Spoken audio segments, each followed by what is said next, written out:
everybody. This Dr. Fang-Mei Law from Tiffin University. How's everybody? It's good? Okay. I'm going to share with you the life story of Sigmund Freud. He is a founder of psychoanalysis therapy. When I mention about him, a lot of people say, oh, I already know him. Yes, I think you may know him. I hope you want to know him more because this mainly is for the class of counseling. And the first theory I'd like to introduce to you is the psychoanalysis theory. And the reason I'd like to talk about the founder's life story before I introduce the theory, because a lot of time the founders, their life story have a very strong associate with their theory. Okay, so hopefully you have a curiosity, you want to learn more. Okay, so are you ready? Okay, so let's go. Okay, the first picture I'd like to share with you is the birthplace of Freud. Okay, he was born in 1856, May 6, 1856. Okay, in a place called Freiburg, Australia. Okay, now when he was born, his father is age 42, the mother is 22. Okay, the mother is the third wife of his father, and they have two sons from his father's previous marriage. So when they live in this house, actually they will have Freud, his parents, and then those two kids. Okay, so it's very interesting dynamic is actually those two kids, they are pretty much grow up. So their age is close to Freud's mother, and then Freud's father age actually in that time, 42, considered like his grandfather. Okay, so some scholars feel like that kind of a little bit confused for Freud, like who is whom, what's the relationship out there. Okay, but anyway, I think they all love Freud because he's very clever since very young age. Okay, well, something happened when Freud age 6 years old. Okay, the mother gave birth to a child, and then 6 months later, the baby passed away. Okay, and somehow because Freud, remember, he feel jealous when the mother had that baby, and then baby died. So he somehow feel guilty for his jealousy for that baby. Okay, and on top of that, because through 6 months, he experienced, have a young baby, a brother was born and then died. Those, two extreme different events, birth and pass away, it somehow traumatized him in that very young age. Okay, so this picture is he has when he aged 8 years old, okay, with his father, and then this picture is Freud and his mother. Freud is his mother's favorite. Okay, his mother always called him my baby Simon. Okay, and that's also interesting. The document, the PowerPoint here say, when he was born, he was with black hair, and for some reason the culture black hair, it means something. Okay, so they say he's very smart from very young age. Okay, and then his mother loved him so much. So and the family moved in 1859. The family moved to London, to escape the Nazis, and then moved to Vienna.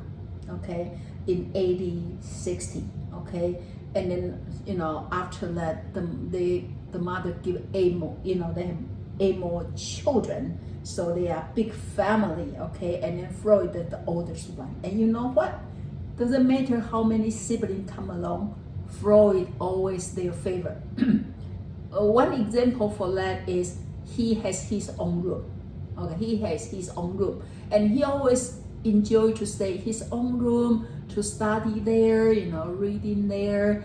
And one example, when his younger sister learned piano, and somehow Freud complained about too much noise. You know what happened? After his complaint, the piano was removed. Wow. You can see how much they really love him, right? Okay, well, good thing is, I try to change my PowerPoint. Okay, not yet. Okay, and this picture, of course, not really match with age, but I found the picture, so I like to put there. This picture is when Sigmund is in year 1885. Okay, about 20-some years old. Okay, but anyway, Freud, remember we say he's very smart from a young age, and even we feel like the parents kind of spoil him, but he didn't get spoiled. Okay, he's pretty good. Did not disappoint his parents in age. He studied very hard. So in age 12, okay, he already able to read the original Shakespeare, okay, and he also mastered 6 languages and developed. It's interesting. He developed a habit for recording dream. Okay, that's very interesting. Remember later on, one part of his theory talk about dream analysis. And so actually you can see from the very young age, he already interested about dream, and then he recording his dream. Okay, and in that time, the Jewish in Vietnam, in that community, was discriminated.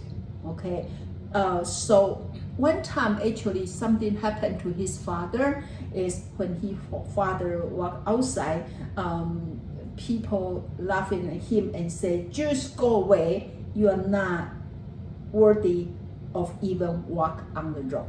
Okay, and then took his head and then throw his head on the road. Okay, and so when Freud hear this story, he asked father, "How do you respond?"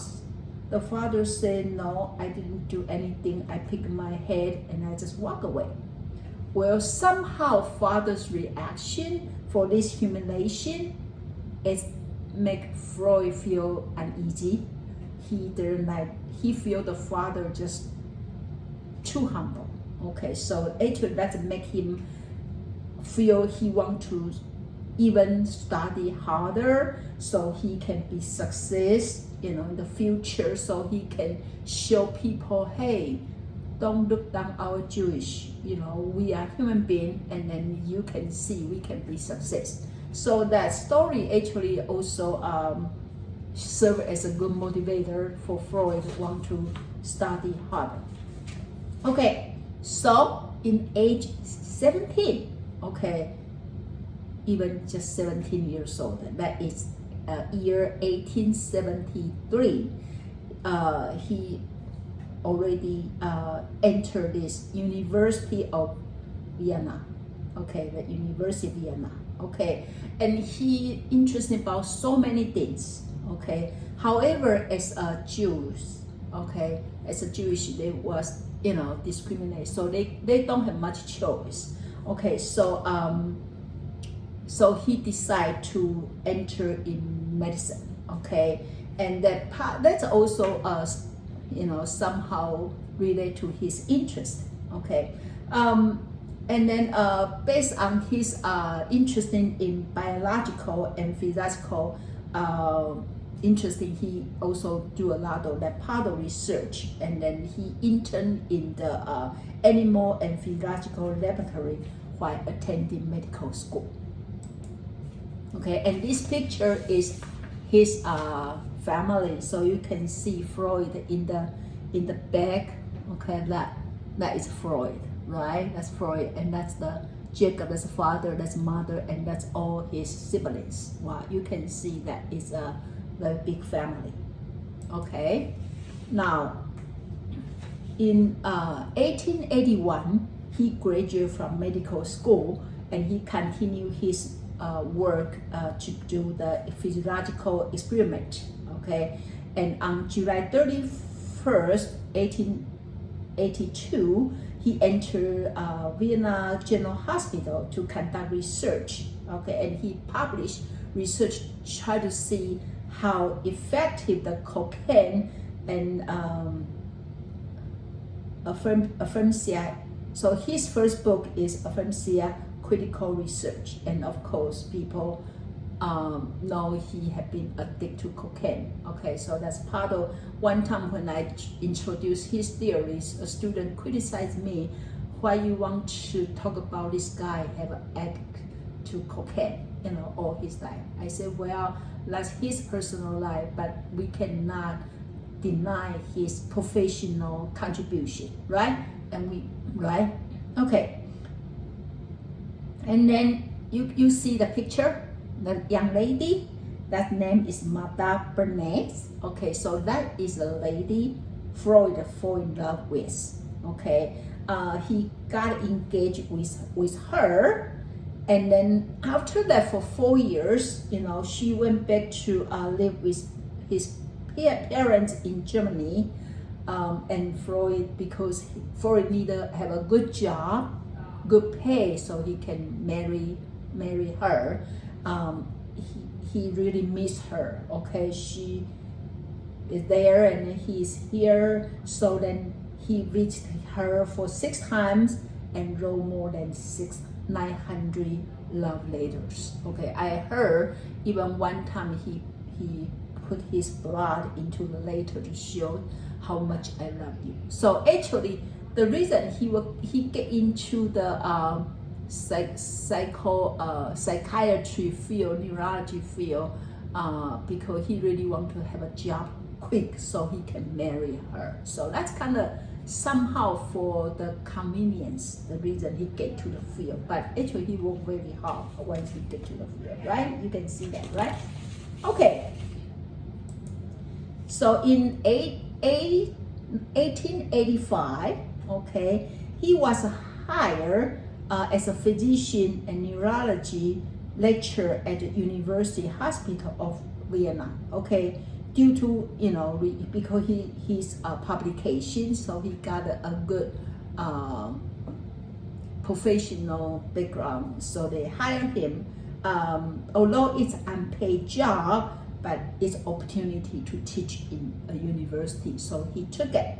Okay, and actually the second paragraph, the one I just mentioned about the reason he chose to focus on neurological disease based on convenience. Okay, because he really anxious want to marry his wife. Okay, that fiance at the time, and not many and that time only very few doctors in the field, so it's easy for him to get in. Okay, now after he get in, okay, neurology, and then they have to help him people, and but during the time people really don't know how to help him people. Okay, especially when people have shown some symptom, mental disease, people don't really know what's going on. So he worked very hard. He received a grant to go to Paris to learn how to use hypnosis to deal with historical symptoms from Brenner, Professor Chuckles, okay, Jim Martin Chuckles. He wants to learn from him how to helping people. Okay, so that is a picture show how Dr. Chuckles do the hypnosis. Okay, so actually Chuckles' idea about second mind, okay, that's Freud.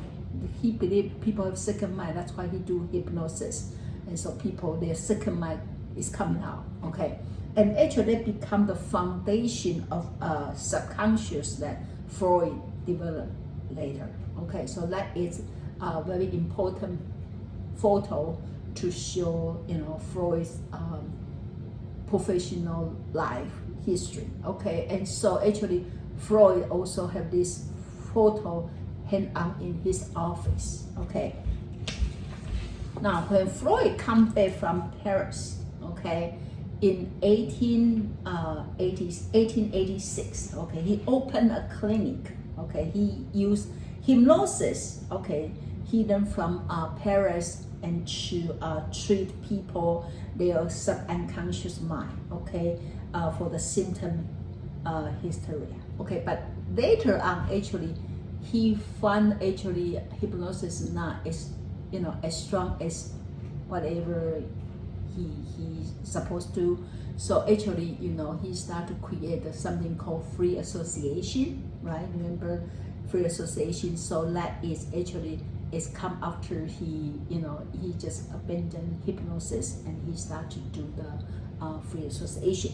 Okay, now when he in this field, okay, he believed the title scientist, okay, it's suit for him better than call him doctor, okay, because he believed, we have to continue doing scientific testing and develop to able to get through the clinical work. Okay, so if people criticize he's not, his theory don't have scientific foundation, actually he tried very hard. Okay, and then the picture show here, you can see he also had big family.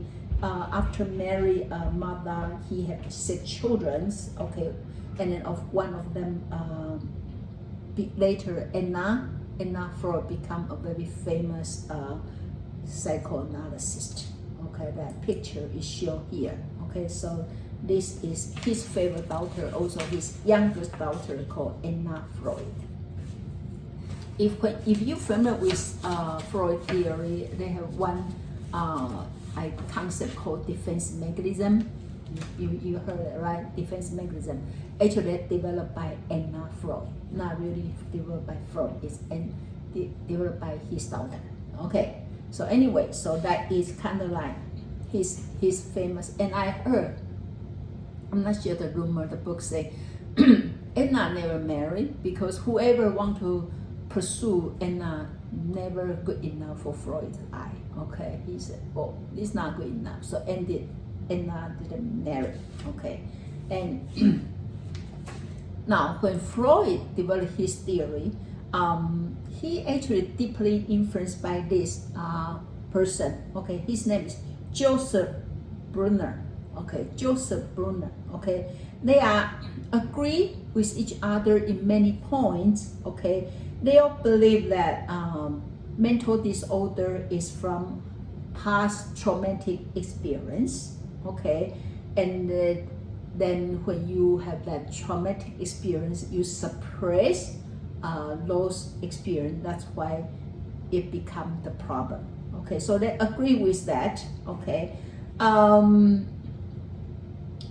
so they become a good friend because they have a good idea about how past influence their current problem. So they both agree with the issue. So they become a good friend. So in 1895, okay, they both joined together, published a study called Studies in Hysteria. Okay, they published that story, the book. However, later, because Brunner disagreed with Freud about his sexual drive, how the sexual drive affect mental dysfunction, so they separate. Okay, so they actually, one of the Freud theories called psychosexual development, right? He talk about we have different stage of sexual development. Okay, the part for him it makes sense, but actually, some other people disagree, and Brunner is one of them. Okay, now this actually the building that is actually one of my students from Taiwan took the picture for me. Okay, because when I wrote the book about counseling theory, actually that's the the cover you saw in the first slide, that is my book, and actually a lot of material from this PowerPoint is from my book. I translate into English so I can share with you. Anyway, so when I wrote the book, I really need I like a photo like this. Okay, the previous photo I got from Google. They are free copy, okay, free domain. But then this one actually from my student. Okay, when at the time I need picture, she just happened to do the traveling in Vietnam, and then I say, hey, can you visit Freud's office and took picture for me, and I appreciate she did that for me. Okay, so this picture is Freud's office. Okay, because in 1890, Freud, his talking treatment becomes more famous. Okay, so he want to have a new clinic, new office. So he found this office.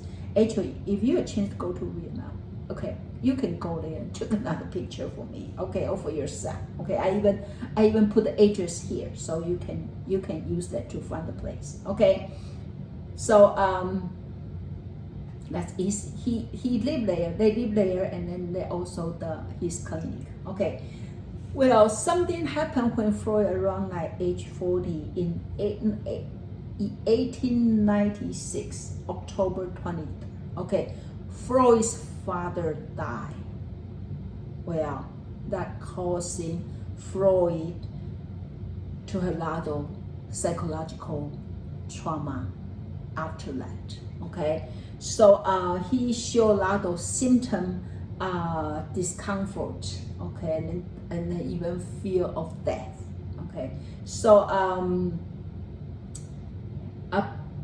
so he afraid of traveling. If you have to travel 50 miles from his city, he feel disease. Okay, and then when he see male friend who is feel more smarter than him, he could not, he cannot stay. And also another thing, he could not quit smoking cigar.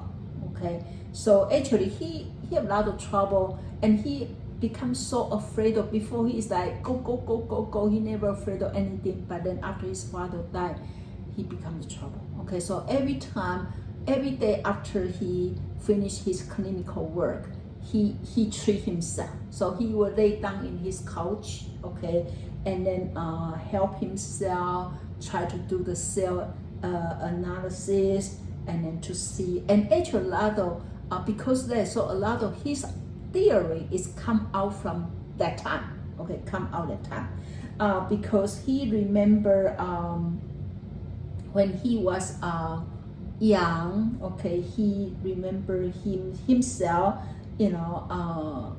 jealous about the father because he loved mother. So he feel he have a feeling to the mother. Okay, but then he feel the father may jealous him. So you can see this part of his psychosexual development theory called Oedipus complex, right? That third stage, right? So that actually is developed during that time. Okay, now in this one, okay, we also talk about during that time he also exploring the meaning of his dream. Okay, and then so he have started to have a new understanding about how dream relate to our past experience, and then also he used that to develop his personality theory. Believe our dream actually has something to do with our personality. Okay, and then so here remember that I mentioned about it, the baby. Okay, so he also remember when his mother was pregnant, he was very jealous. However, the baby died after that, so he feels so deeply guilty. Okay, and then the last paragraph, the first year of self-analysis, through the guilty feeling make him the symptom even worse. Okay, so he continued to help himself do self-analysis. Fortunately, and remember he is afraid of traveling, right? He said when he had to left, like 50 miles away from the city, he started to feel insecure, feel afraid. Okay, after 4 years, he finally able to travel to Rome. Okay, so I have a map here to show the distance between Vietnam and Rome. It's not too far away from each other, but it takes him 4 years to overcome that fear. Okay, so by doing this, we learn to appreciate even all these famous psychologists. Actually, they all have their trauma life, and a lot of things they use to develop. Actually, it's not only to helping the patient. Actually, it's mainly to helping themselves, right? Okay, so in 1989, okay, so he published, because he do a lot of dream analysis, right, during his traumatized time. So in 1899, okay, he published a book called The Interpretation of Dream, okay, based on his cell analysis, okay. Well, it's 1899, okay, but he intended to make the book, marked as published and marked as 1900, okay. So then he wanted this book to be included in the 20th centuries, okay. It's very interesting, right? Okay, and now, even so, this book actually did not sell too well, okay. People feel that, ooh, it's kind of strange, right, his idea.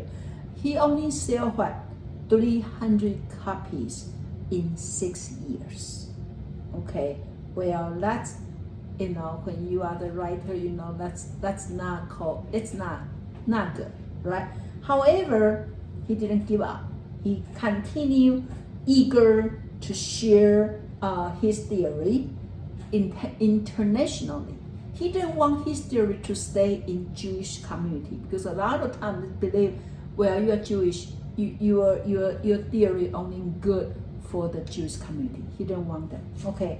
Now, I'm not sure I mentioned that, but when his theory started to come in more, that'll be next slide.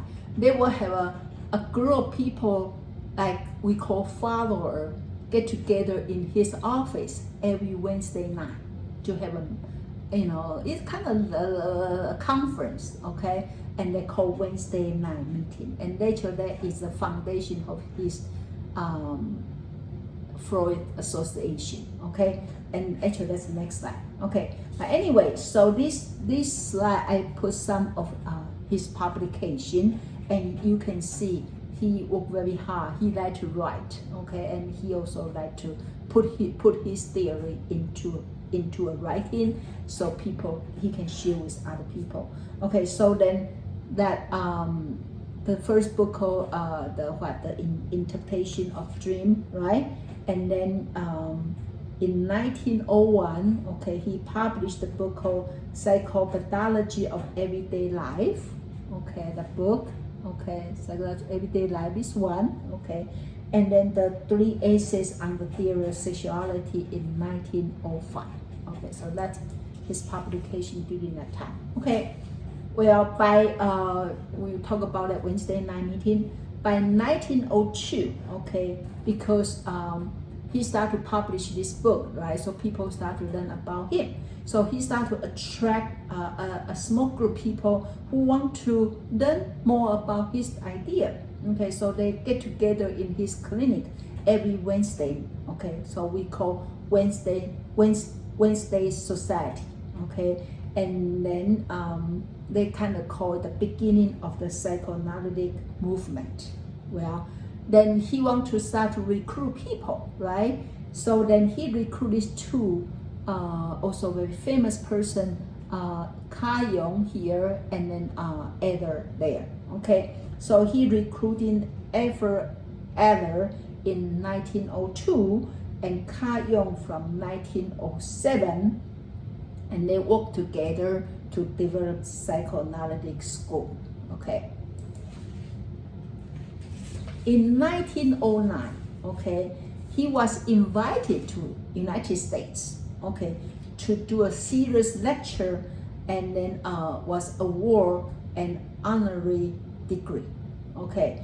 And actually that is the time Americans start to know Freud, okay, and then start to translate his book into English, okay. And so that's a picture from his visiting, and you can see Carl Jung is here. But it's interesting, I never found the picture that Eller, I never found the picture of Eller and Freud together. I always find the picture is Carl Jung and Freud. That's something interesting, maybe something behind the scene, have to take time to dig into, okay. And so that's after his speech, okay, those presentation put together become another publication called Freud Lectured of Psychoanalysis, was published in 1960, okay. Well, something happened after that, okay. Unfortunately, because Eller started to feel his theory somehow not compatible with Freud, and then so do Carl Jung, okay. So then in 1911, okay, Eller actually left Freud. In 1913, Carl Jung left Freud, okay. And then of course when we later talk about Eller and Carl Jung, we will talk about the separate story more detailed, but here just let you know. But then think about, if you were Freud, what happened in your mind? I think he'd be somehow angry, right? He's, you know, I'm the one recruit you, you should show loyalty to me, right? Well, so actually the separation not pretty, okay. But anyway, so after they both left, Freud, now he put some strategy there. So he have his own follower wear special kind of ring, okay, and then they have to show we will show our loyalty to you, right? Okay, now when World War I take place, actually that have a big impact on Freud, because what, his 3 sons were enlisted into the army, okay, and then he also hear a lot of people die through the war. So he started to come out the idea about aggressive drive of human race, right? We know Freud in his theory, he talked about libido, right? He believed people have a the drive for life is kind of sex, right? And also the drive for aggressive is kind of like dying, okay? And actually the idea about aggressive didn't come to his mind until World War I. So it's good to know. Sometimes through when you learn the psychologists, their life story, it's also good to know like when they come out what idea, okay? And on top of them, in 1920, okay, his daughter Sophie also died of pneumonia due to the malnutrition, okay, and that make Freud very even more sad. So he write an article about beyond pleasure principle, okay, beyond pleasure principle, talk about how humans have that death drive, okay, in additional libido drive, okay. So you can see that is impact on his theory, okay. And in 1923, okay, Freud himself was diagnosed with jawbone cancer and had 33 operations, okay. After that, actually his life is not easy. He had to relearn how to speak, and then his hearing was affected. However, he never able stop smoke cigarette. You can see how addicted for that, okay. And then he never stopped his clinical work. He never stopped to do his development of his psychoanalysis. Okay, and then because all his hard working, so actually in 1930 he was awarded the Goethe Prize in recognizing his contribution to psychology and to the German literature culture. Okay, in September 14 in 1936, he celebrated his golden anniversary with his wife at age 80 years old. Okay, so you can see they pretty much a good marriage for that long, right? Okay, in 1938, okay, what happened? German Nazis start to invade Vienna, okay, and they begin to kill Jews, and actually they burn Freud's book. They, destroy his office, so then people start to persuade him, say we have to go, Vietnam is no longer a safe place for you. And actually at first he didn't want to go. He feel like, nothing going to happen to him, okay? But, especially Anna and his wife said, no, we really have to go. And they have a special permission for him to left. So he finally agreed to left Vienna. I know it's very hard, right? For having been there for that long, pretty much, it's hard for an old elder to leave the place they love. But fortunately, he agreed to go. So in 1938, June 5th, okay, Freud left Vienna, okay, and then he lived there for 78 years. So it's very hard, right? And with Martha and then Anna, so they left and they first to Paris and they arrived London. So that's his place. If you have a chance to go to London, you can visit that museum. Okay, and then after they arrived London, of course, he still have his cancer issue. His cancer relapsed twice, okay, and however he never give up. He still continued to conduct psychological analysis to the patient, and saw the recognition from the the psychotherapy community, okay.